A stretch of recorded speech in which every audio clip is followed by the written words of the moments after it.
This is a question that has forced me to search my soul because, as dear listeners and viewers of Locked On Grizzlies know, there are a few that love Desmond Bane as much as I. I am a Desmond Bane guy. I have been since day one. But Damichael Cole, is Desmond Bane really a max player, which would mean he makes more money than Ja Morant? That is the question we are going to tackle on this edition of Locked On Grizzlies. Let's lock in. You are Locked On Grizzlies, your daily Memphis Grizzlies podcast. Part of the Locked On Podcast Network, your team every day.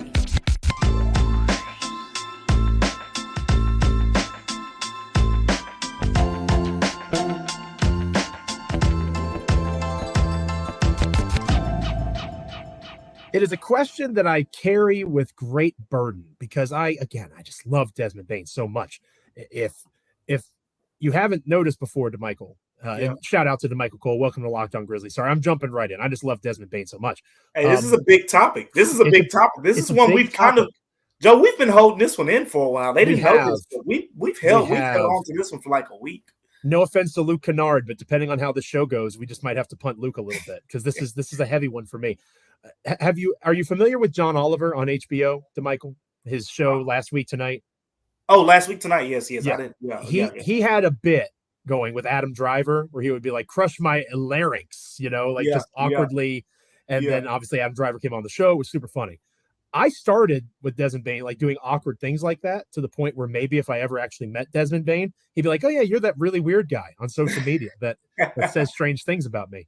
So I love Desmond Bane, right? Probably too much. And you love Desmond Bane. Is he a max player? We got to do the official opening here, but this is a big show for us today here on Locked On Grizzlies. We are free and available here on Locked On Grizzlies, wherever you get your podcasts.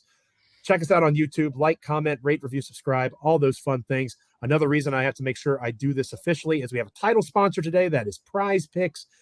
Make sure you're checking out Prize Picks. First-time users can receive a 100% instant deposit match up to $100 with the promo code Locked On. That's prizepicks.com, promo code Locked On. Again, Damichael Cole, the commercial appeal. They're in Memphis, Tennessee. You are a Grizzlies beat writer, one of the Grizzlies beat writers, one of the very best covering this team day in and day out. I am but a lowly Bluff City Media contributor and columnist. All hail Damichael Cole. Damichael, how do you feel watching? Because again, I am not a clear-minded thinker when it comes to Desmond Bane because I just love him so much. But as you can kind of give us more detail on, a 5-year max contract for Desmond Bane would mean that the highest paid player on the Memphis Grizzlies is not Ja Morant. It's Desmond Bane. That's hard for me to mentally get over that hurdle.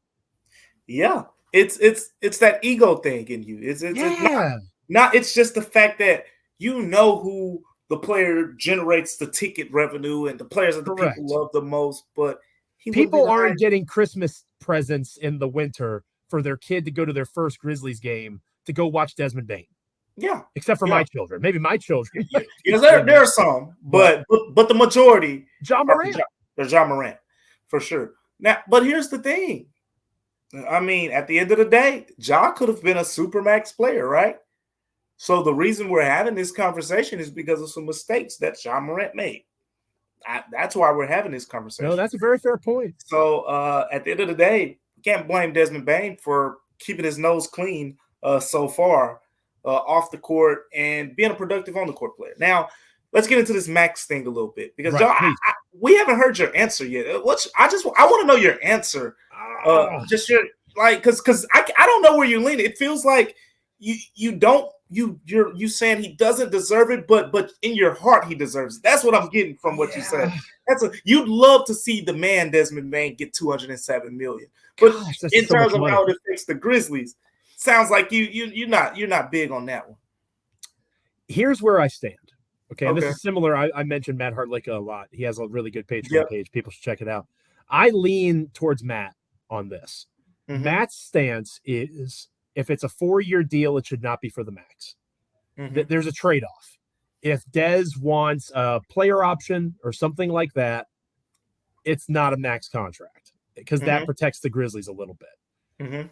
I would do the max, and maybe this is a little bit bass-ackwards. I would do the max if it's a 5-year fully guaranteed contract, like Ja Morant's contract. Mm-hmm. That's how I would do it. And here's why. Because as we've talked about, and I think we're on the same page on this, Ja Morant, Desmond Bane, Jaren Jackson Jr. Obviously, in terms of skill sets, they are not Steph Curry. They're not Klay Thompson. They're not Draymond Green. Yeah. But in terms of they're your core, they are those 3 guys from Golden State. And you do what you need to do to keep the core together. Jaren Jackson Jr. is going to be expensive, right? Like his next extension is not going to be team friendly, like you talked about on yesterday. Yeah. I think that's important to understand. But Desmond Bane, and again, this is, my heart gets backed up by the numbers a little bit. He is one of the most efficient scorers, not just in terms of the modern NBA, like this past season, in the history of the game. He is one of the most efficient 3-point shooters to start his career literally ever. And again, that's not hyperbole. We're not talking about just spot up threes. Right. Off the dribble, fly by.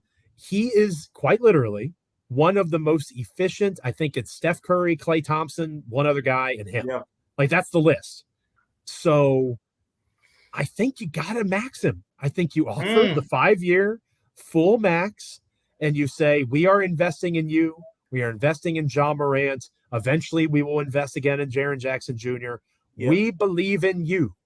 And around you, we will put pieces as best we can to accentuate your talents, like you've talked about so often, Damichael. Steven Adams, perfect role player.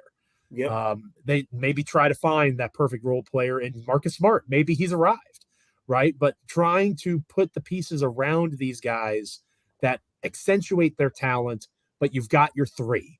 I think that if Dez wants to be here, you say, okay, we will put our money where your mouth is.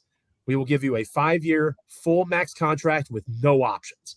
If he wants an option, I think the money goes down a little bit, and that's the trade-off for me. I think I got a compromise for you, Joe. Ooh, I like compromises. Yeah, I think you'll love this one. The new CBA is here. Yes, and I actually have read it, as people in our comments. I didn't even read the CBA. Yeah, I'm aware. I've actually read a large chunk. Like you don't know what you're talking about. I'm dodging bullets like Neo here, Damichael. Have been for a decade now. So here's my compromise for you, Joe. I think with the new CBA, one of the biggest things to outline in terms of how it affects the Grizzlies and how it affects Desmond Bane is now rookie scale extension players, you can sign a 5-year extension for rookie eligible players, and it doesn't have to be a max deal. That is huge. If you remember the last CBA, for those unfamiliar with how these little nits and bolts work, a lot of rookie max eligible guys would sign 4-year deals. Only players that were eligible to sign for 5 years were guys that were getting maxed out. Case in point, the Grizzlies, you have the perfect example. That's why Jaren's contract is for 4 years. Ja's contract is for 5 years. That's why if you look at, just around the NBA, a lot of teams, if guys get extended, like Luka, got a 5-year extension. Devin Booker, 5-year extension. But DeAndre Ayton, even though he eventually got the max in restricted free agency, but it was a 4-year deal. You're not going to get the 5-year deal unless you were getting maxed in the last CBA. Now you can offer a guy a 5-year deal, and it doesn't have to be max dollars. So how does that work? I'm going to put my baseball hat on here, and basically in the sport of baseball, what tends to happen is you can kind of convince players to sign longer deals. It might not have the same average annual value per season, but you can convince them to sign a longer deal because the overall money will be more. So how that makes sense here, we've said it a lot here, the Tyler Hero and Jordan Poole comparison. From a yearly perspective, those guys landed at around 4 years, 130 plus, somewhere around there, a little bit less than 35 million, around 34 million or so. What if the Grizzlies say, hey, we'll give you a little bit above that. We'll go up to 35 million, and we'll give you 5 years. That'll be 5 years, 175. That's less than 207, which is the estimate right now for the potential max contract. It's less than 207, but it's still 5 years, 175. That's still the second biggest contract in Memphis Grizzlies franchise history. That surpasses Mike Conley. That surpasses Jaren Jackson Jr. And I mean, it would be still probably in the top 20 of rookie scale extensions. It'd be up there on the list. So that's my compromise. I think it makes a lot of sense for the Grizzlies. At the end of the day, if you're Dez, you can fight that. I mean, you were talking about going into the second segment with this. We might have to, because that's my question, Joe. If you're Dez, do you fight back on that? Because I have a good Dez stat here, and basically my Dez stat is, check this out: 21, 5, and 4. That's what he averaged. 21 points, 5 rebounds, over 4 assists. 13 players who qualify statistically averaged those numbers last season. At least 21 points, at least 5 rebounds, at least 4 assists. 11 of those players, Joe, they already signed rookie scale max contracts before. They are max contract players right now. The only 2 players that aren't max contract players right now outside of Desmond Bane on that list are Anthony Edwards, who, sorry to bury the lead here, but he's going to get a max contract in about 2 days. Right. And the other one is Julius Randle, who, I mean, people are mixed on him, but he's clearly an all-star player. He's the exception, not the rule, to the rest of the names on the list. Exactly. So, look, do you want to make Desmond Bane the exception too? Or do you think value-wise he belongs? I think that I'll be shorter than maybe you would have thought. I think you max him. I think you just do it. I do agree with your compromised idea, because I can see Dez being okay with that. Yeah, because again, it's Ja Morant's team. He's the superstar. It's a massive amount of money that changes his life, his family's life, his grandkids' life. That's generational wealth. And I know Bane better than me. The vibe that I get from Dez is he's not going to go off and splurge on a bunch of chains and stuff, right? Or a bunch of anything. Yeah. He's not going to go buy a big house and put a bunch of TVs in it like I would. He's going to go and be smart with it and all those things. I think he'll see that and say, you know what? I want our team to still be able to build a contending pieces around us. I could see 5 years, 175. That actually makes a lot of sense to me.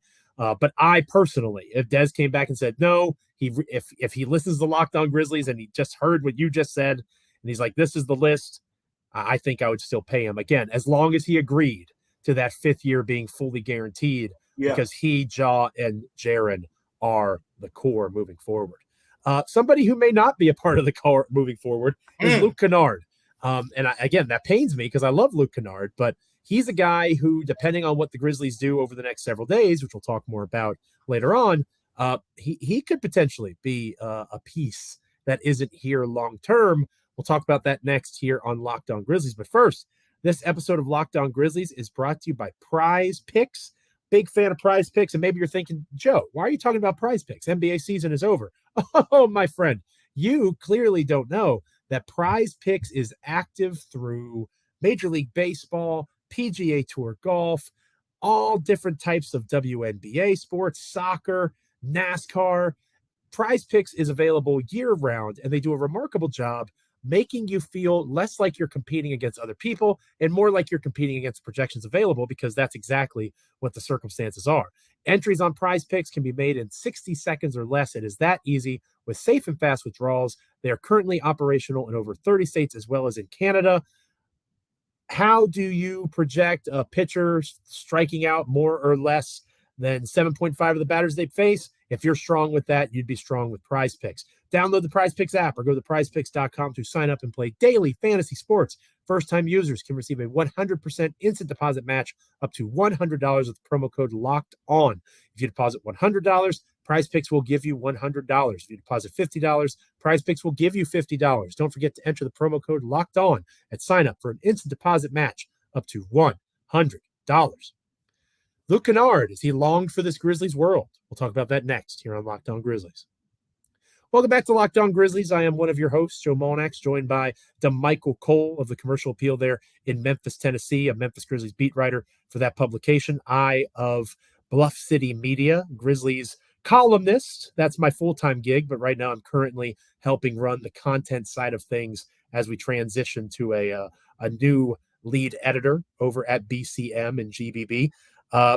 Damichael, we are looking at a player who, when he plays next to Desmond Bane, who we talked about earlier in the show, I get very excited because you have arguably two of the best 5 or so three-point shooters on the planet on the court together at the same time in Desmond Bane and, of course, Luke Kennard.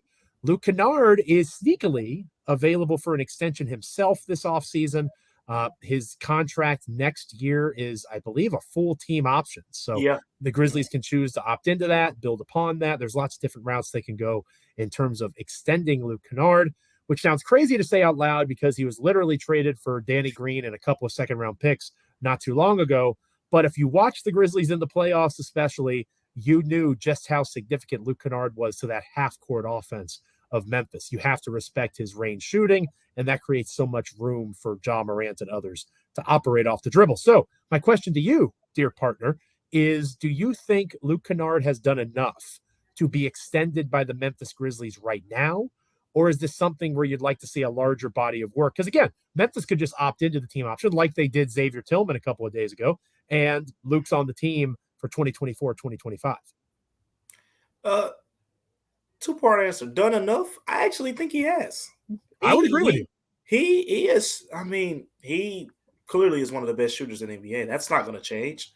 And the prospects of thinking what he could do playing alongside Steven Adams, get more time with Morant on the floor. It's worth saying, not seen that. That's important. Yeah, exactly. It's worth saying, hey, let's go ahead and extend him right now at some great value. And then he plays out this season and, puts up career numbers. And it's like, oh, we got him on this great team-friendly deal. I think those chances are pretty good. But my answer in terms of do you do it? No, you don't do it. And my reason, we're going to keep talking about this CBA. We're going to have an episode coming up real soon where we break down all this CBA stuff because we keep referencing it. And the new CBA is very long, 676 pages. Me and Joe have kind of dived into that thing and figured out what we see in there. But here's the thing. The Grizzlies are going to be a tax team next season. When Desmond Bane's contract, whatever number they settle at, it's going to be a significant number. He's going to get at least $30 million a year. Like Desmond Bane's he's going to get at least $30 million. So even if you estimate it off at $30 million, combined with what Jaren makes, Steven Adams, Morant's contract escalates going forward, it's going to be a lot of money committed to the future of this team. And quite frankly, you just might not be able to pay Luke Kennard significant numbers unless you can't sign him to an extension right now because you have to be sure. You got that team option.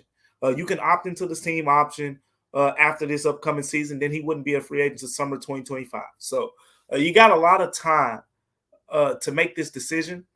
I think after this upcoming season, it'll be a good time to revisit it once we see him coming off some screens from Steven Adams and how his game expands. And we got to see how he plays alongside Marcus Smart. That's a new one. Playing alongside Marcus Smart is probably going to look a little different from playing alongside of Tyus Jones. We got to see how that looks. But overall, I don't think you extend him now, not more because of his play, but more because of the situation. The Grizzlies have said they're not afraid to spend. They're going to go into the tax. So he could be someone that they benefit from that perspective of, hey, we're going to extend him regardless. But you don't have to make that decision yet because the dollars are about to get so tight that you can't afford a miss. You can't say, hey, let's give him $20 million a year, and then he's playing 18 minutes because you lose in that case. The second tax apron, is why John Collins gets traded to from Atlanta to Utah for Rudy Gay, old friend of Memphis, Rudy Gay, and a second-round pick or two, I think is what it was. That's not fair value. Right? John. Yeah, it was a salary dump for a player who's an above-average player in the NBA. Yeah. It happens because of that second tax apron, right? So while I, in my armchair GM ways, can say, I don't care about the second tax apron. Let's go all in. Let's go get these guys. Let's go get Chris Middleton. But that doesn't work in practice when you read that CBA and you actually say, oh, I can't trade this first round pick anymore, or, oh, the veteran minimum is limited now. Like, how you build a team is significantly altered once you cross that second tax apron. A team like the Phoenix Suns might say, screw it and risk it all. But the Memphis Grizzlies are not going to be that team. The fact they're willing to pay the tax is mind-blowing for someone like me that has followed the team for the last 10 or so years and never expected them to pay the luxury tax. They're going to do it next season, 2024, 2025. They're going to be a tax team. They're not going to pass that second apron. So that's the number that every year when they talk about the updated numbers, that's the one that's going to matter moving forward, is how close do the Grizzlies get to that second tax apron. And Canard might be a casualty of that. He might not be. He might. But like you said, we have time to see it. And I'm personally excited, Damichael. I'm going to bring up your boy, Jake LaRavia. Think about a Desmond Bane, Luke Kennard, Jake LaRavia, Jaren Jackson Jr., Steven Adams lineup, right? Sounds promising. Those are 4 dudes that can all shoot the ball. Or if you want to include Santi Aldama in that list and you move Jaren to the 5, now you've got 5 guys who, theoretically speaking, can shoot the ball, shoot the rock, and your half-court offense probably just got a lot better. And again, with Steven Adams on the floor, we know their half-court offense is better because of his screening, his offensive rebounding, all those sorts of things. So I'm with you on this as well. I think that I would personally, I've talked about here on the show, I've written over at Bluff City Media, when you have somebody that's elite at something, you should keep them around as long as possible. Luke Kennard is an elite 3-point shooter. So I think they opt into the team option, but I also think it's very possible that going into, again, they're not going to get close to the second apron. Luke might be a Grizzly for the next couple of years, and then depending on cost, that might change. But again, with the new CBA, there's a new TV deal coming up in the next couple of years. That cap might expand again, and you'll start talking about NBA players like Luke Kennard making $25 million a year, which sounds stupid to say out loud. New TV deal coming. Yeah. There's a lot more cash that's about to be flowing in to the NBA's pockets. So Luke, we'll see how it plays out. He's somebody that could maybe benefit from that expansion that's coming here in the next couple of years. But Damichael, before we end our show today, I've got a Windhorse moment here. Kind of looks like my De Niro from a couple of days ago. Have you noticed that aside from some media reports, Zach Kleiman at the post-draft media presser, which you attended, putting something together here, Joe? Something hasn't happened. There's no Summer League roster yet, officially from the team. There's no Summer League announcement that's occurred. Summer League starts like in a week, right? They're going out to Sacramento or Salt Lake, wherever it's at. Salt Lake City. They're going to participate in that event. That's coming up soon. There's no roster yet. I'm going high voice. There's no roster. What does it mean, Joe? What does it mean? Why do you think that is? We're going to talk about that next here on Locked On Grizzlies. Welcome back to Locked On Grizzlies. I am one of your hosts, Joe Mullinax, joined by the wonderfully talented, the wonderfully clad in a purple rain t-shirt. Shout out to Prince. And we're both wearing black t-shirts today. We're both rocking the black t-shirts. Black t-shirt today. Yeah, your t-shirt's cooler than mine. I literally wear the shirt of the school I work at like every day, just in varying. People that watch the show on YouTube, they're like, Joe wears like a blue, a white, or a black shirt literally every day. Yeah, that's exactly right. They've caught on now. My wardrobe is outfitted by BSN Sports, who does our gear, and Kohl's. That's who outfits me, and a little bit of Nike here or there. I do splurge on the check mark like any red-blooded blogger. But I digress. Damichael, as I mentioned a moment ago, kind of interesting that the Summer League roster has not been officially announced yet by the Memphis Grizzlies. Do I need to put a tinfoil hat on my head? Like, am I going conspiracy theory here? Or as we lead into our show tomorrow, which will be our free agency bonanza, previewing what the Grizzlies may or may not do, they're signing trade options. They have the full mid-level exception at their disposal. I know you've talked about, and you're probably right, I doubt that they take on a bunch of new money, but they've got some old money that they can still roll around in a little bit. And they have one open roster spot, regardless of what some national podcast might say. They are not locked in on their roster. Gigi Jackson's going to be a two-way deal. There is an open position available on their roster. Again, am I a conspiracy theorist right now, or are you reading through the tea leaves like me? help me understand, because what does it mean is where I'm getting. And I'll let you answer that, but I want to add more clarity to why I say that, because what we know at this point is Zaire Williams won't be at Summer League. But we don't know that because it hasn't been officially announced. I know that. Oh, well, because you're the beat writer for the Memphis Grizzlies. You might know that, but there hasn't been an official announcement. It hasn't been. Okay, there we go. We can go with that. Zaire won't, quote unquote, be officially participating. And why is that? Why is he not officially participating? That's another one.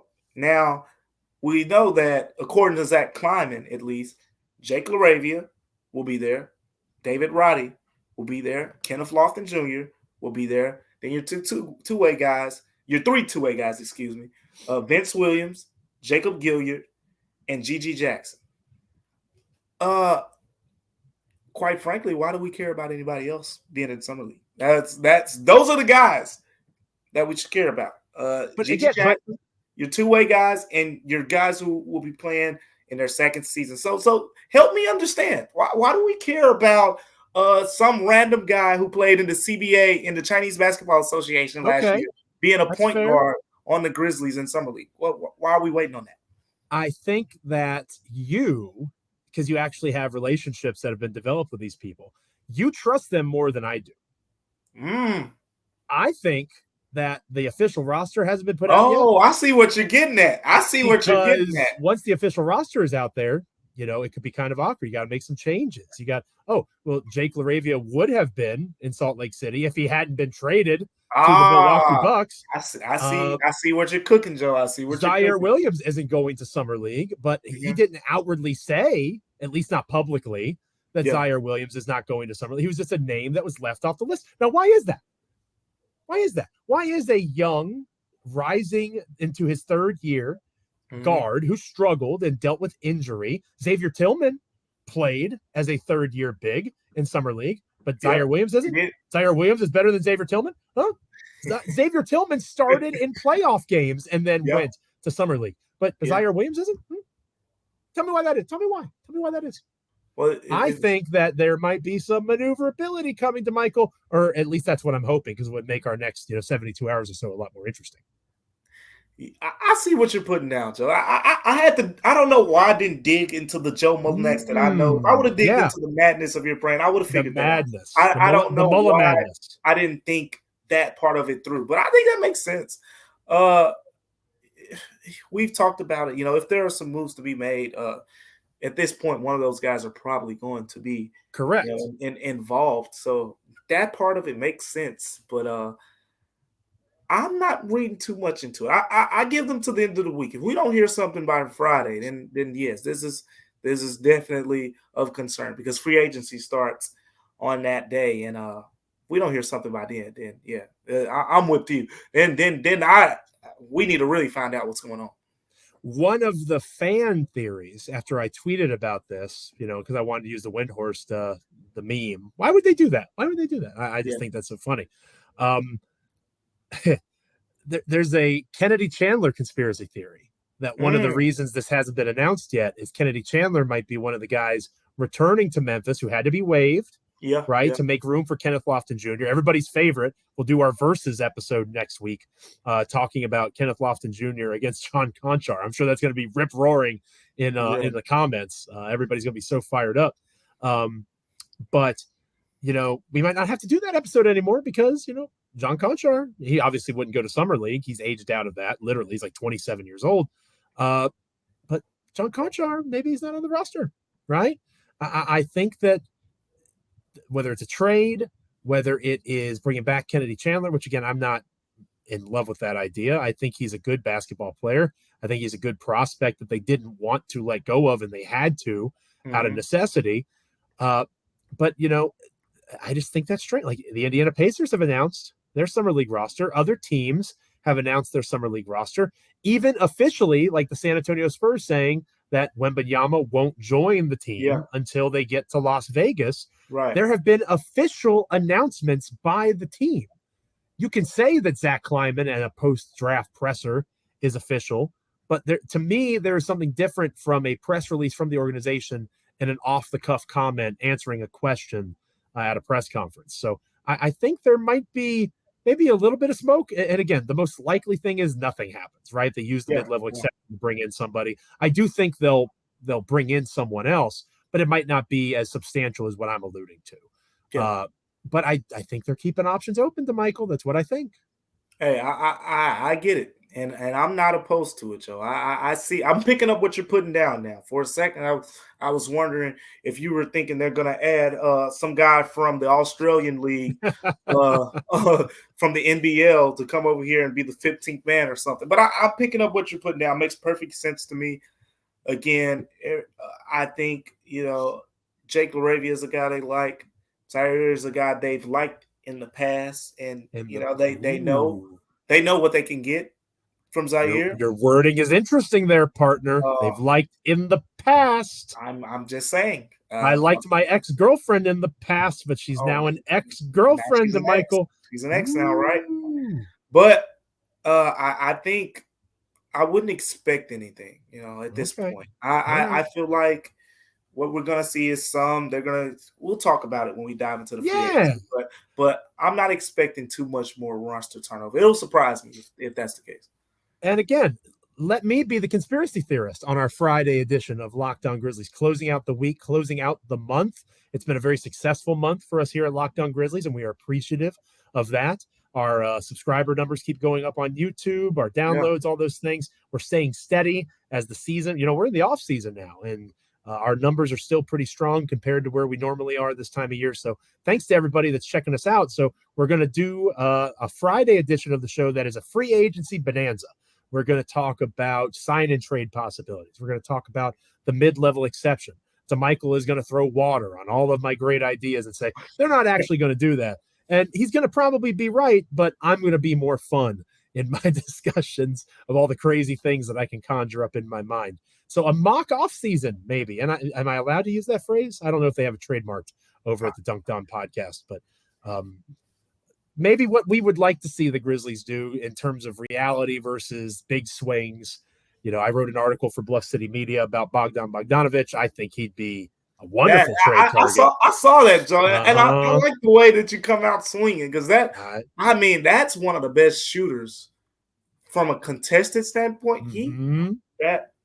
Look, go read Joe's story on that. I thought that was an interesting name that you threw out. I also said Grant Williams, which Sean Coleman would love. That's our ball guy. He would. But lots of different names, lots of different ideas, and again, more than likely it's going to be something smaller than that. But nobody saw Marcus Smart coming, so maybe the Grizzlies have something up their sleeve that no one will see coming. We'll talk about that on our next episode of Locked On Grizzlies. Thank you so much for joining us. Thank you so much to our title sponsor, Prize Picks. We are free and available wherever you get podcasts as part of the Locked On Podcast Network, your team each and every day. Check us out on YouTube. Again, like, comment, rate, review, subscribe, all those fun things. We are so grateful that you make us a part each and every day of your NBA and Memphis Grizzlies experience. Until next time, he's Damichael, I'm Joe. Stick with us. We look forward to seeing you on our Friday edition of Locked On Grizzlies. Stay locked in.